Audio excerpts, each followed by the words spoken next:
You are listening to KC Sports Network, proudly presented by Emprise Bank, your partner in possible. Who you do business with is more important than where they're located. Bank from the comfort of your own home with Emprise Bank. Coming up, the latest episode of the KC Laboratory Podcast with Ken Swanson, Craig Stout, and Matt Lane. Coming to you on the fastest growing sports media network in Kansas City. You can find all of our channels covering all the local teams wherever you listen to podcasts or on YouTube.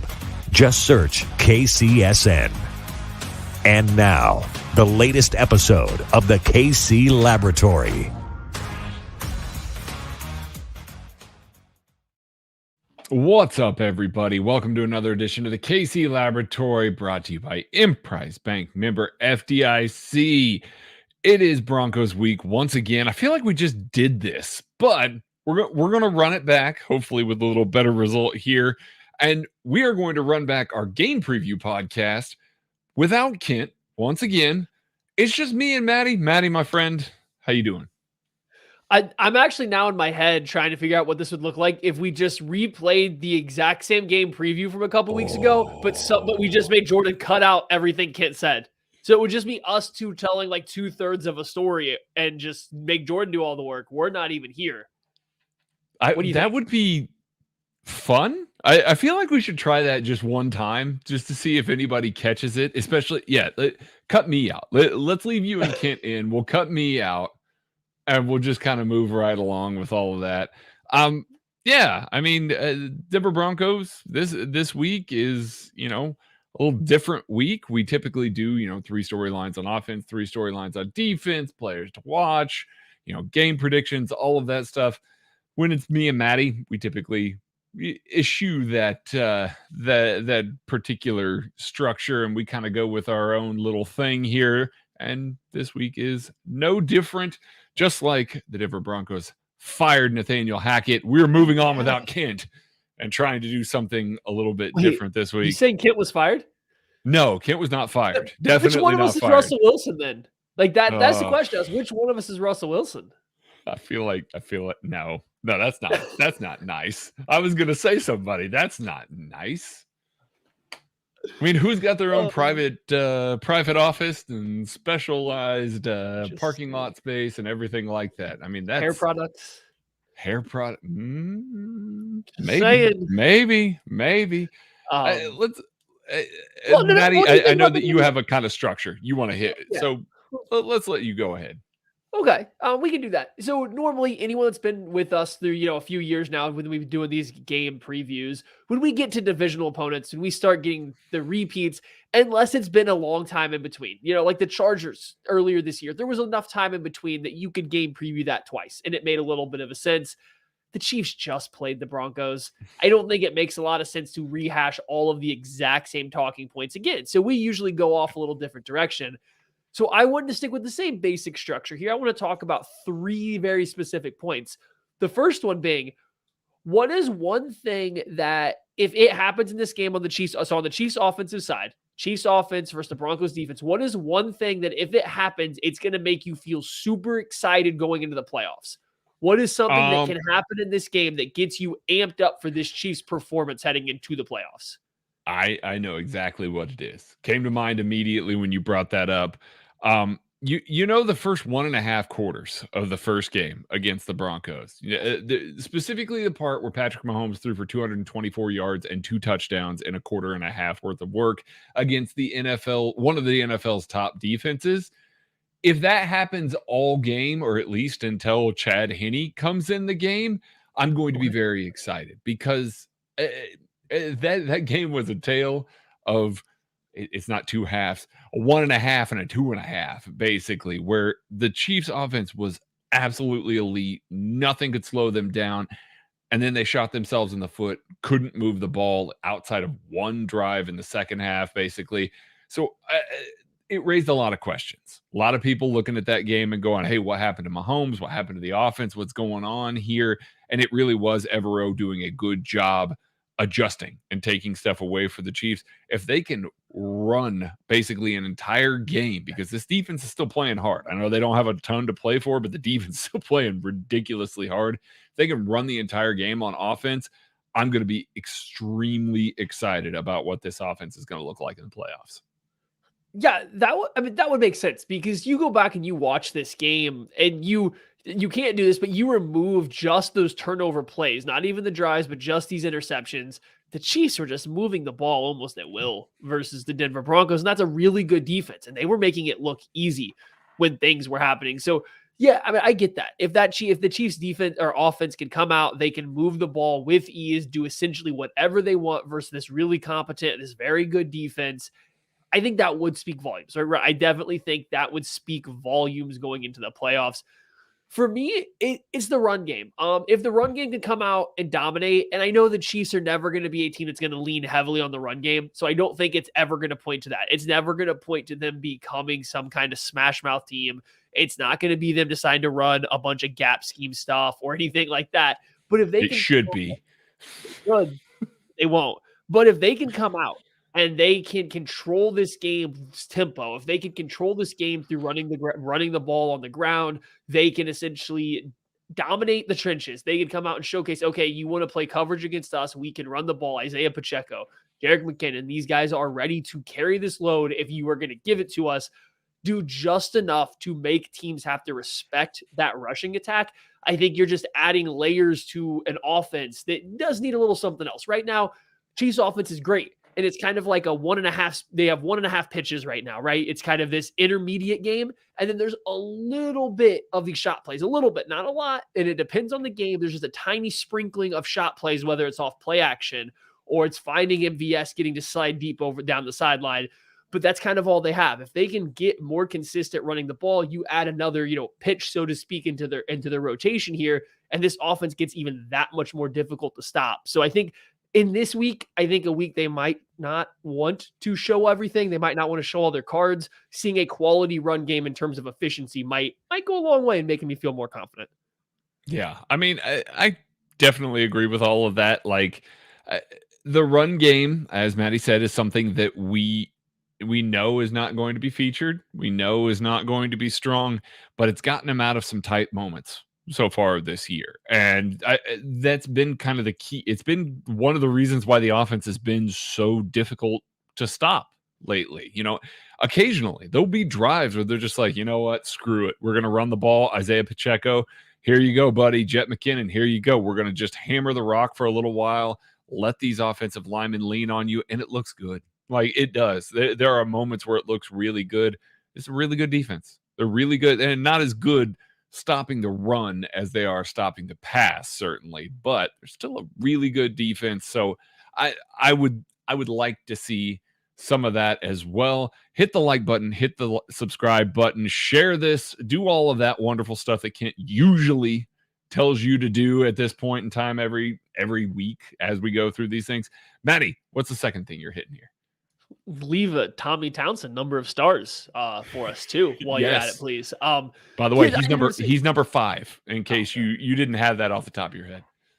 I figured everybody was a fan like Tucker. The Chiefs did only run the ball 19 times versus the Broncos, despite being up in that first game. So yeah, I think you might see a little more run game, and I would prefer it to be better than 3.9 yards per carry, which is what it was in the first matchup. So I think that's something that might be worthwhile. Same thing, offensive side. What is one thing that if it happens gives you concern going into the playoffs? What's something that if you see in this game, you're like, ooh, I don't like that? Because the game doesn't really matter that much for the Chiefs, but what's something you don't want to see because it's going to raise your level of concern? And you can't say an injury.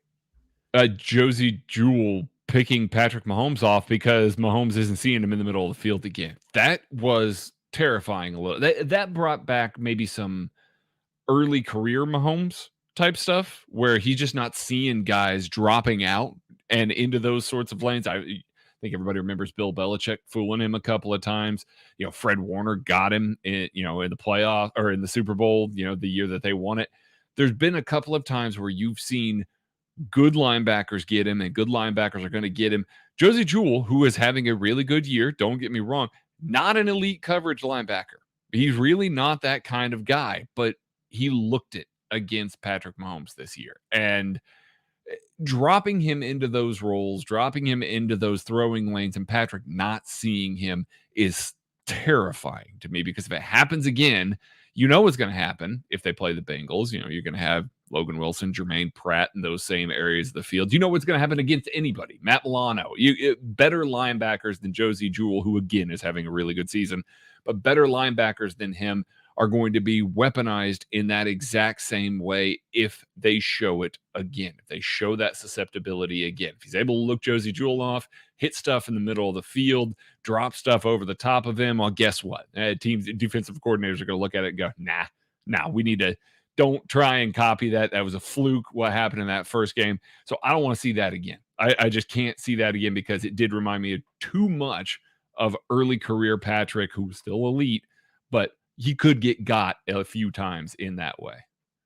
So, and I'm actually writing about this a little bit for the KCSN Substack game preview article that's popping up tomorrow. I think Mahomes was trying to look off Josie Jewell. I think he was trying to beat him with his eyes. I think he saw him. I think he was trying to beat him with his eyes. And, spoiler for this article, Denver Broncos play some really darn good sound zone defense. And it's not just like corners. It's everybody on that team. So, maybe don't try that. Maybe we don't try to look a guy out of his zone assignment and then put the ball in behind him. Maybe we just go ahead and go to the open part of the zone and not try to manipulate them, because that backfired hard in the first game. So yeah, I'm with you. That would not be good. That would, you would think it'd probably rattle a little bit of confidence in Mahomes, and it just makes you start to wonder a little bit, is he trying to press a little too much? Mm-hmm. And that kind of leads into mine. If the Chiefs' vertical passing attack is still non-existent, I mean, I'm one of the few people that I think continuously harps on this, because the Chiefs' offense is really darn good. They're one of the best, if not the best, in the NFL. So it's kind of hard to feel like an offense that has a fatal flaw is there. But I just don't think the Chiefs scare anybody with their vertical passing attack. I don't think any defense they go up against is like, oh, wow, we got to put a cap on Justin Watson and Marquez Valdes-Scantling. Sure, MVS has gotten a few teams this year. But if you go through and look, when he's having these games with a huge yards per catch average, like yards per reception, he's getting 1 or 2 catches in that game. It's not like he's beating them over and over again down deep. He's getting them once or twice. Then they're figuring it out a little bit, and that's kind of it. When he has multiple receptions in a game, 8.7 yards, per average. Like besides the Bengals game was a big one, and that was still only 2 catches. So it's just, he's become a little bit more of a possession receiver that has the occasional deep shot that connects. But when it does, that's the only one. So the lack of vertical presence on this team does scare me a little bit. If they really struggle again for what would be the 3rd week in a row to really press the ball downfield, and against a team that I don't think is going to go out of their way to stop that, to completely take it away, then it's a little concerning going into the playoffs, because we've seen teams do that to the Chiefs. And once you take away that deep ball, it becomes a lot easier to double team Travis Kelce, to throw an extra couple defenders in the middle of the field to defend Juju Smith-Schuster and Travis Kelce, and force the Chiefs into these one-on-one matchups on the outside.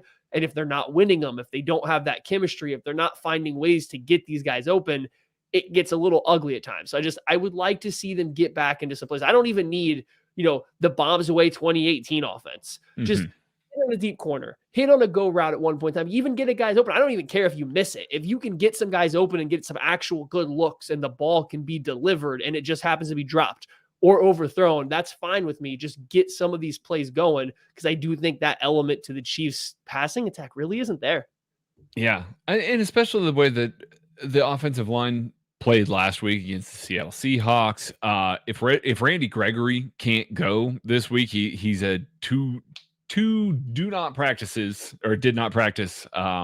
this week so far. So if he cannot go this week, that kind of neuters the Broncos pass rush, especially since Baron Browning also looks like he's not good to go either.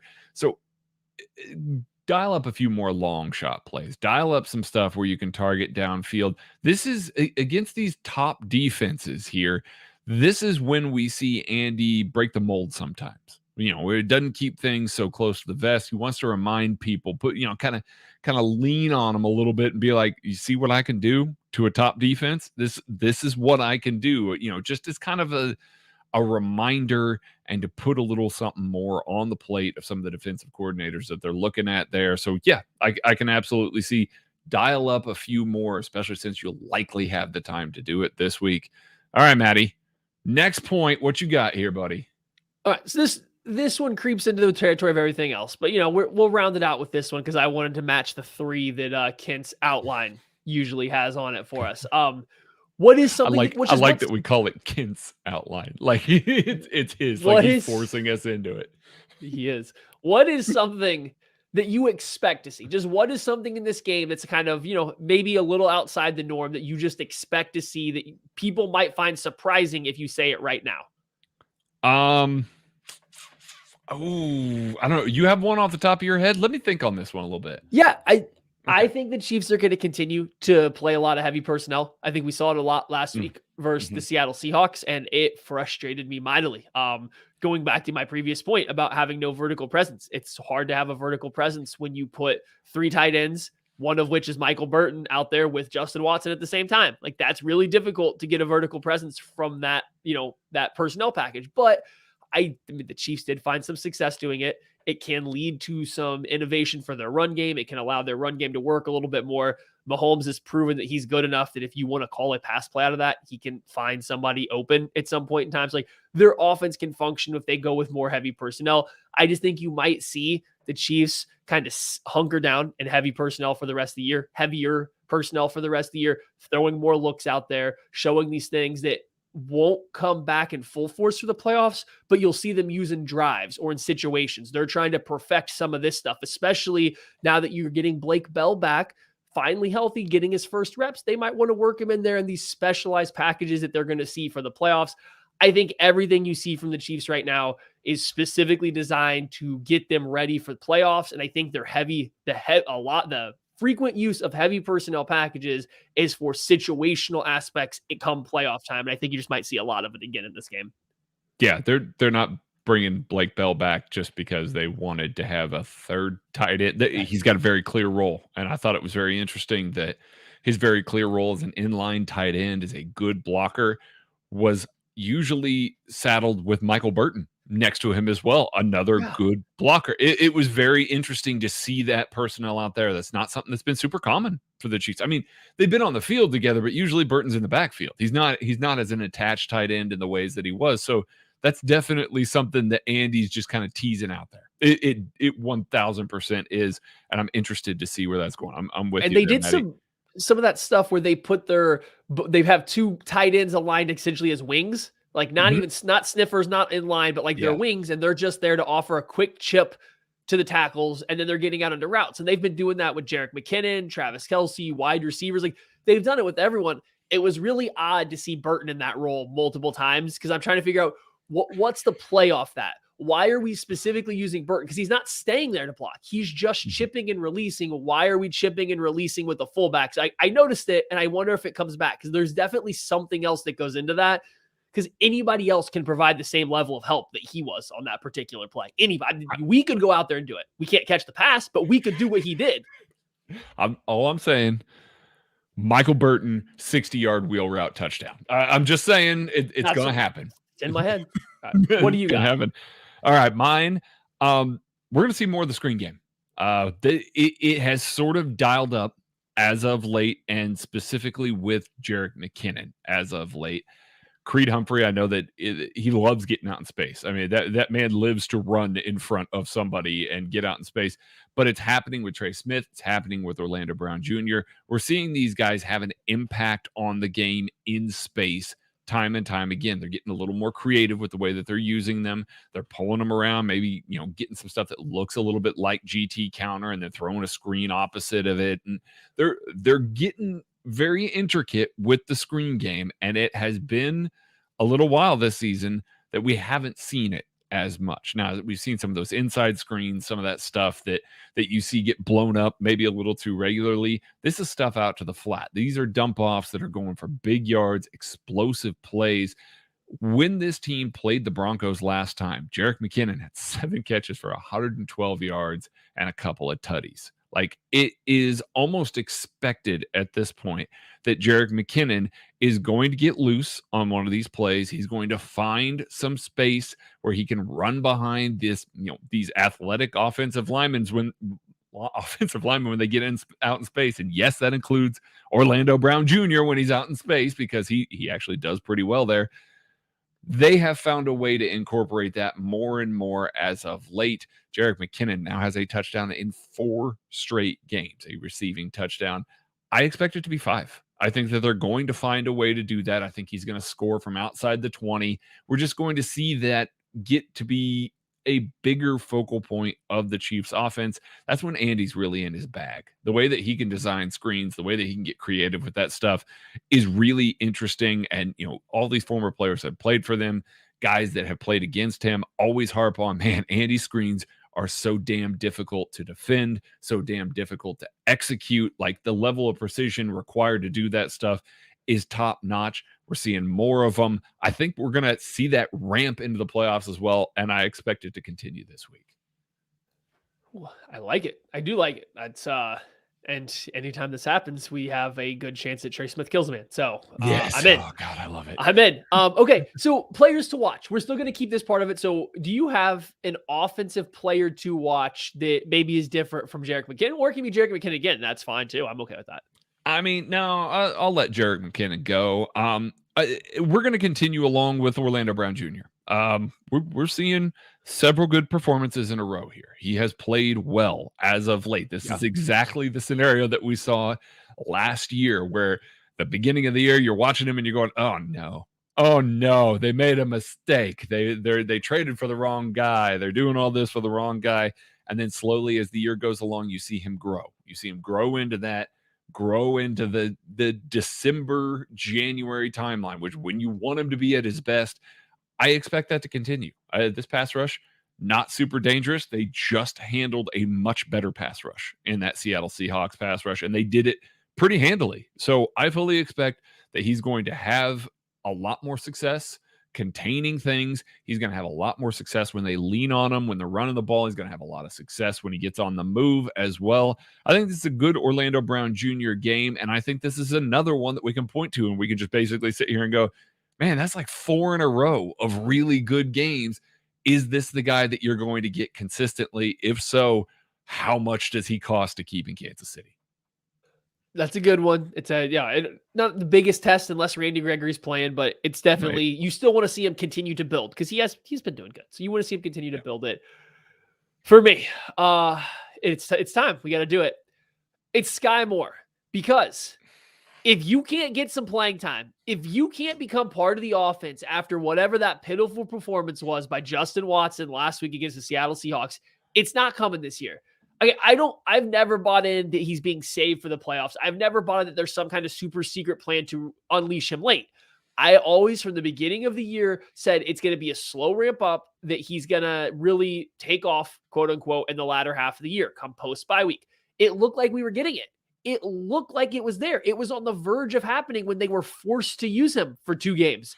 And then guess what? They were no longer forced to use him. And Andy and company could not have pulled the plug faster on the Sky Moore experiment than when that happened. Now, part of it was he was forced into the gadget player role because Tony and Hardman were hurt. And I really don't think that they loved him in that role, whether he wasn't executing what they wanted or they just didn't like it. I really don't think that was a great spot for him. And they just wanted to keep that in the rotation.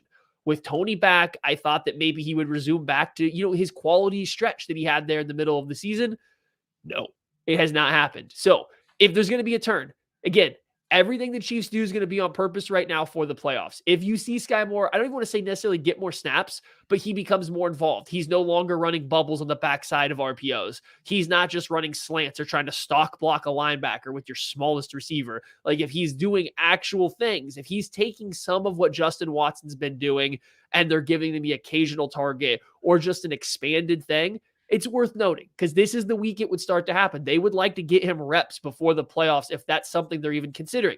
If it doesn't happen, if it's the exact same role and it's everything's funneling through Watson and MVS and Juju Smith-Schuster, which is fine, again, then okay, just sit back and wait till the offseason and we can talk about, hey, did the Chiefs miss on this pick and do they need to draft another wide receiver early? What do they have there? Like, we can do that then. Just, we can move Sky Moore out of the bucket of will contribute this year if he can't start to get a bigger role after whatever Justin Watson just did.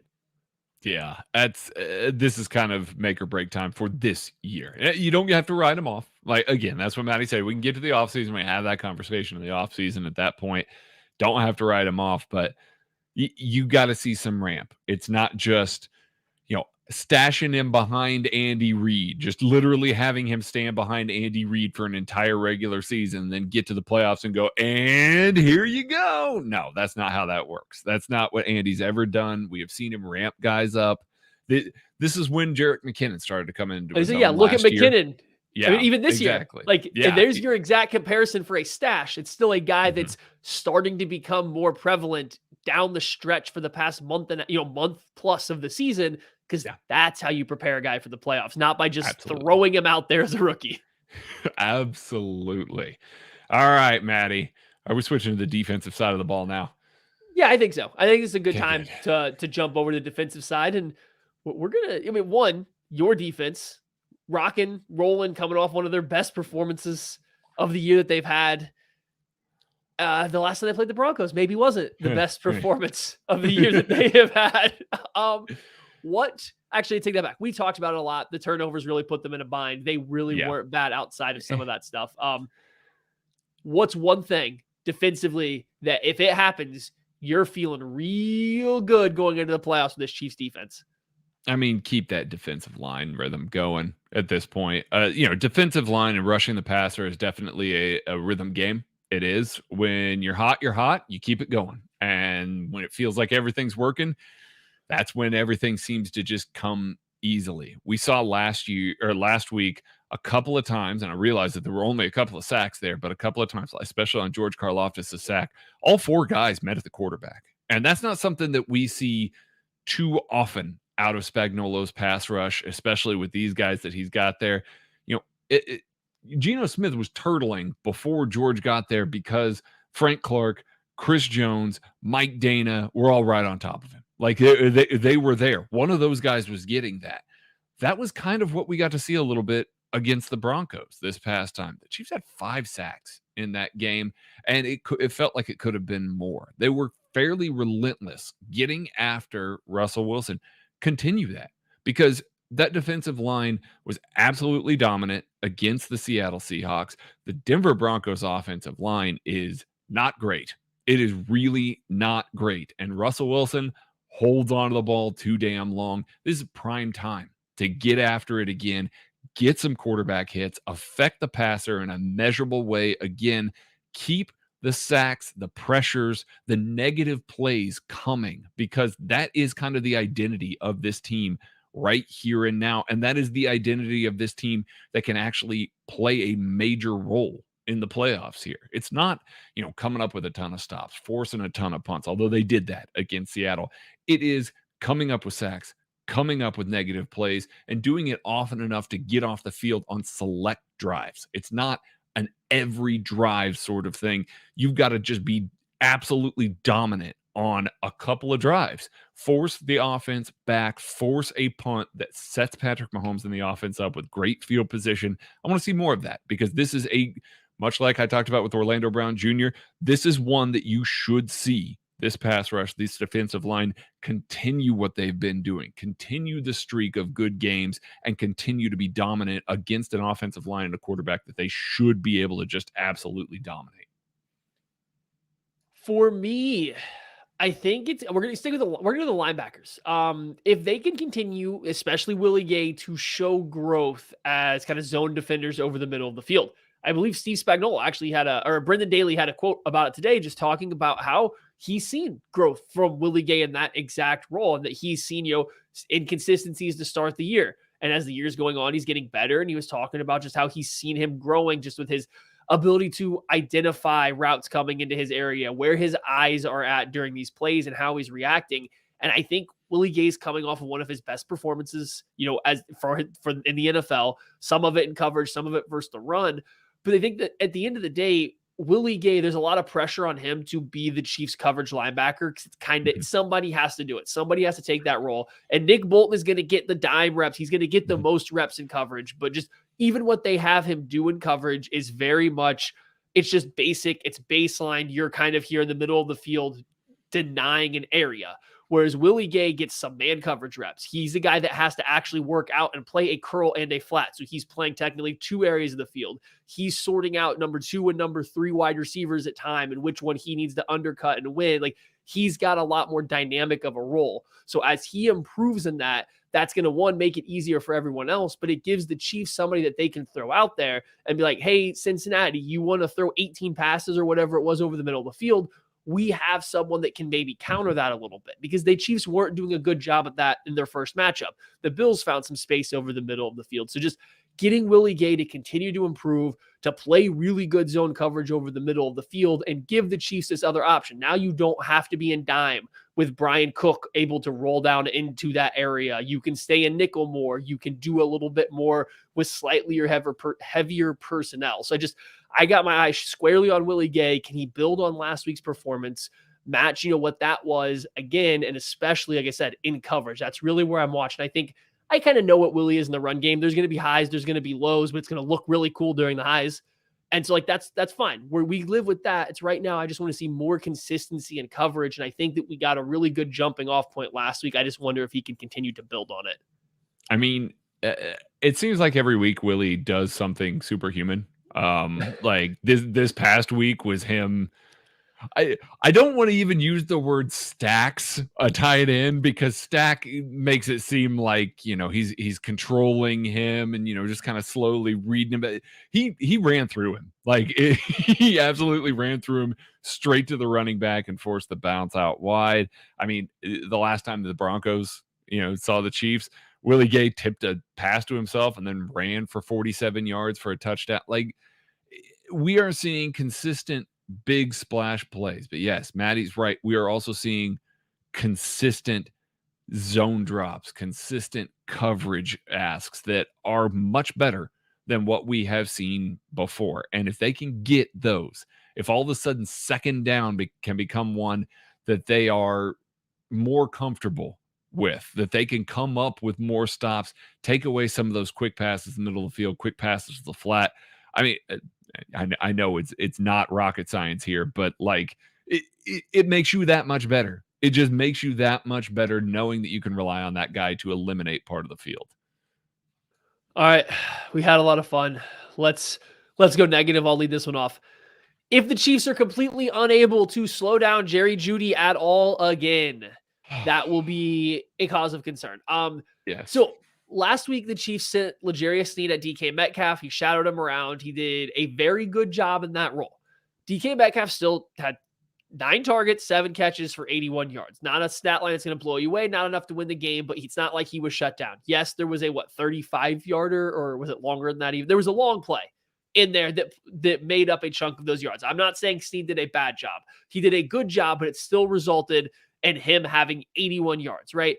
And that's against a team that has no other options because Tyler Lockett was hurt, Noah Fant was injured, and they just simply don't have other options. What are the Broncos? Another team that really only has one option at receiver right now. Cortland Sutton's still there, so I guess they do have a few more, but like Jerry Jeudy is the guy that killed them last time out.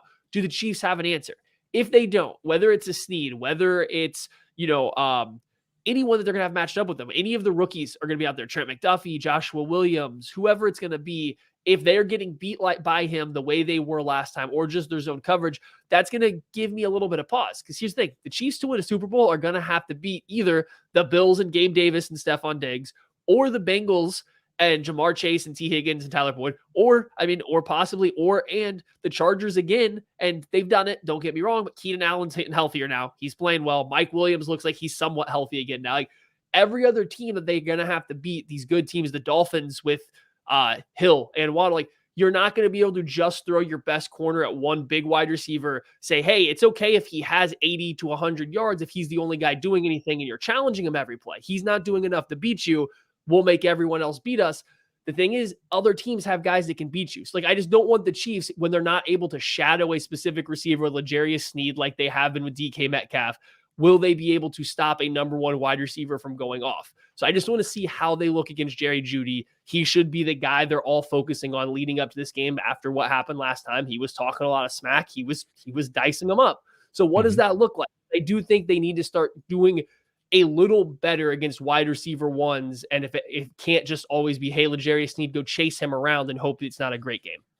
I mean, Nick Bolton chased him across on a jet motion this past week and made a tackle for no gain. So Nick Bolton shut down DK Metcalf, buddy. Like we're going to put him just on Jerry Jeudy. No, they got to get off the field on 3rd and long. This was the game that broke me a little bit mentally, watching this happen time and time again. And it wasn't, the Chiefs jumped out to a 27-point lead. And so a lot of the analysis was, oh, okay, the defense isn't showing much of anything. They're playing soft, blah, blah, blah, doing all that stuff. It wasn't just then that the Broncos were converting these 3rd and longs or 3rd and mediums. I mean, in the first drive alone, Denver had a 3rd and 9, 10-yard passing play, a 3rd and 10, an 11-yard passing play, a 3rd and 4, a 5-yard run, and a 3rd and 11 that was an incomplete pass. They get off the field. They force a punt at that point. The second drive, a 3rd and 16, they allow 11 yards. Now, the Broncos are too scared. They're not going to go for it in that scenario. They don't have the offense to play in that scenario. But those are the ones that the Bengals and the Bills are going to look at that and they're like, hell yeah, we picked up 11 yards on 3rd and 16. We're going for it on 4th and 5. They're going to be the teams that are going to extend drives by doing that. Get off the field. Stop it for a small gain. Don't allow these big chunk plays on 3rd and long. You have to do a much better job of that. We saw against the Raiders earlier this season. There was a big 3rd and long play that the Chiefs they miss a couple of tackles. It ends up being a 4th and 1. What happens? Raiders play action, hit over the top for a big, long touchdown pass. That is happening frequently this season with this defense. It did not happen against the Seattle Seahawks. How much of that was the cold affecting the game plan, the Seattle Seahawks just having an off day, or the Chiefs actually being dominant with the defensive line, being good in coverage, which they were in that game? Or is this something that we're going to see it revert? So it kind of goes hand in hand with what Maddie says there. If you're in 3rd and 10 and Jerry Jeudy is catching a bunch of 12-yard passes time and time and time again, I'm pissed off again because that's terrifying. It's just going to happen. That's what's going to happen in the playoffs. That's what this team is at that point. You still have a chance to rectify that. Comes with the pass rush, comes with playing good coverage, but it is the situational aspect of it right now that is killing this team when they do a good job of getting ahead of the sticks on occasion. All right, it's time. What is something you expect to see that might be, a little out of left field? What is something that the fans should prepare to see from this game, from the Chiefs defense? Oh, from the Chiefs defense, man, I expect a lot of man coverage against this Broncos, set of wide receivers. This is one of the few chances that you're going to have to see these guys test their mettle against this group of players. It's a pretty good receiving group if they're all playing. If Jerry Jeudy and Courtland Sutton can both go, that's a good test. Especially if Greg Dulcich can go as well. It doesn't look like any of those guys is a true go for this weekend. But if those 3 can go, you're going to play some man coverage against those guys, and you're going to be able to say, okay, here we are. We played some man against DK last week. We've kind of shifted some stuff around. Let's line up in this one because we know the pass rush should get home. We know that they should affect Russell Wilson. Let's see if we can hold our own a little bit better in man coverage. These young guys haven't gotten a ton of man reps. Yeah, sure. They've gotten some in some 2-man scenarios, but they played a lot of zone this year. Get them some more man reps. Get them a little more comfortable in those roles. Get them a little more comfortable, some of these banjos and switches and things like that we've seen them miscommunicate, especially in the red zone this year. We've seen a lot of miscommunication in those man coverage reps. Get some more exercise in those roles against a set of pretty good receivers and just see, use that as a measuring stick. If it's not working, go ahead and make the switch. Get back to what you were doing before, switch maybe mid-game. Hell, hopefully not earlier than that because that means that the defense is getting torched, but give yourself the actual physical reps on the sideline there. For me, I think the Chiefs are going to tackle well. I think the Chiefs are going to fly around, they're going to hit, and they're going to tackle. They've been better at it these past few weeks. There was a stark upturn in I don't know, desire, effort, technique, or just how hard they were hitting in after the Bengals game. And I think it kind of came to its peak last week for Seattle in the first half. I think Seattle came back in the second half and punched them in the mouth. And then there was not poor tackling, but they were definitely sliding off a few more tackles. They were definitely kind of grabbing and not hitting anymore there for a while. It was cold. Seattle said, hey, we're going to deal with this cold and we're going to make it suck for you. And it did for a minute, but they were able to absorb it. They were able to survive a couple drives where that was happening and then get back to it. And then we're seeing defensive backs, rookies, linebackers, defensive line. We're seeing everybody get in making these tackles. And some of them are big hits. Some of them are, perfect textbook wrap up tackles. Just, I think there has been a big emphasis on that for the Chiefs these past few weeks. And I do think it's starting to show. I think you'll continue to see it this game. And I think it's something that as fans, we haven't done a good job appreciating because you just expect guys to tackle, right? When a guy's in the open, he has someone lined up, you expect him to make the tackle. You notice it when, like the Bengals game, every single play seems like they are not making it. But when they are, you just gloss over it and you don't show it any appreciation. So I think, coming out of this game, I think we'll see a little bit of a turn because it'll just be enough volume now in a row of the team putting together quality tackling performances. And that's nice. The Chiefs need that. If the Chiefs do a good job of not getting beat vertically too frequently, but they have to, when they do that, they do have to come down and make tackles to stay and not lose on every first down. That's an issue they've had. So I like that so far. Players to watch on the defensive side of the football. Who are your eyes locked onto, Craig? Give me the Shark. I'll do it. Okay. Frank Clark, buddy, going up against Billy Turner, if he plays. I know that he got, I think it was just a rest day yesterday, and Cameron Fleming. Those guys should be right for the picking for Frank Clark, especially the way that he is playing right this very moment. We are seeing closer to playoff Frank in 2019 than we have at any point since that moment. And he's looked really good, not just the past couple of weeks, but for most of the season. I want to see some of these pressures, some more of these QB hits turn into actual sacks, because right now he's got 5. He's second on the team in sacks with 5. Chris Jones is obviously leading everybody with 12. Realistically, I think Frank's having an 8 to 10 sack season without the stats to show it. He's playing that level of quality off the edge there, and he hasn't been able to close the deal on some of these sacks for whatever reason. I want to see a few of them, and this is the prime time to do it. Again, like we said, longer pass drops, an offensive line that's not particularly good, a guy that wants to hold on to the ball a little bit longer. Frank getting 2 in this game would be a monster game for him, would be kind of commiserate with how he is playing right now. So give me Frank. I see your calling of a guy to have a big game. I'm going to do the same. Trent McDuffie. Yeah. I think it's time. I mean, not that he's been poor. You had mentioned earlier some red zone miscommunications. I actually think Trent's been involved with a couple of those. And one of them, I remember he definitely was wrong. It might have even been this Broncos game. Some of the others, it would be, maybe he wasn't wrong is what it looked like to me. But I know there was one specifically where I thought he was definitely wrong. Maybe he wasn't all of them. I don't know. He's a rookie. Things happen. But outside of stuff like that, he's been excellent. Tackling, playing guys into the sideline, his coverage, whether it's in zone or man coverage, like he's been kind of everything that the Chiefs could have possibly hoped for. I just don't know if he's really got any stats to prove it yet. He doesn't have stats to back it up. There's not a ton of, balls batted down, not a ton of pass breakups, not a ton of interceptions. Like there's not a lot of quote unquote production to stack into it. I think this game we might get one. I think he'll play equally as good as he has been. I think the Broncos will try to do a lot to maybe get Jerry Jeudy matched up on him. They might try to get Courtland Sutton. Is Courtland Sutton playing? I feel like Courtland Sutton's been like very quiet. He is super banged up now and hadn't practiced yet this week. Okay. So that I had not checked on that. So even if he's not playing, they might be just trying to get Jerry Jeudy on him. They'll probably take their Joshua Williams matchups when they get it. It's just, I think we're due for Trent McDuffie finally getting, really into the stat sheet. I think it'll be this week. Last week against Seattle, they tested him twice vertically downfield, a couple times, but 2 times I remember on the sideline, he was in perfect position. One of them was Juan Thornhill's interception, the one that counted. Another one, he had forced, I believe it was Goodwin, to just turn back and turn it into a comeback route because McDuffie was topping it all the way, and it ended up just being a throwaway by Geno Smith because he tried to throw the fade route.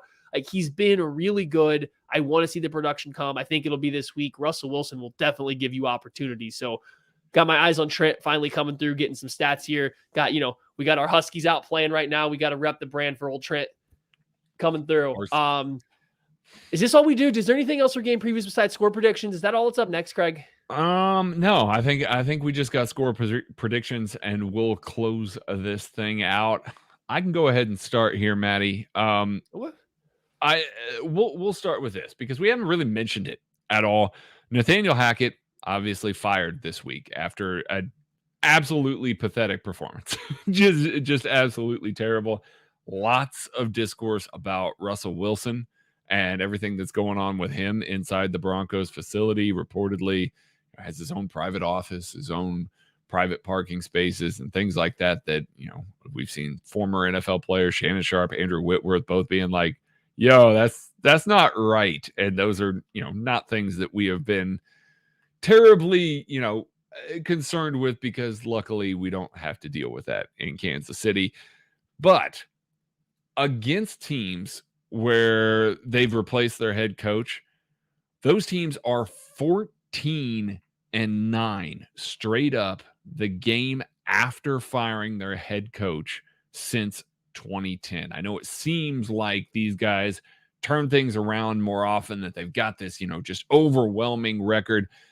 It's not quite as overwhelming as it seems. However, most of these teams are awful when they fire their head coaches. And so getting a win is a massive deal there. They're also 14-9 against the spread. By the way, all of those are wins. None of them, it's not like any of those teams lost and covered the spread. I don't think that that's going to be the case. I think it's going to be 14-10 after this week because, frankly, this Denver Broncos defense is really good. Evero is still coaching for his job. I mean, he is. He wants to stay in Denver.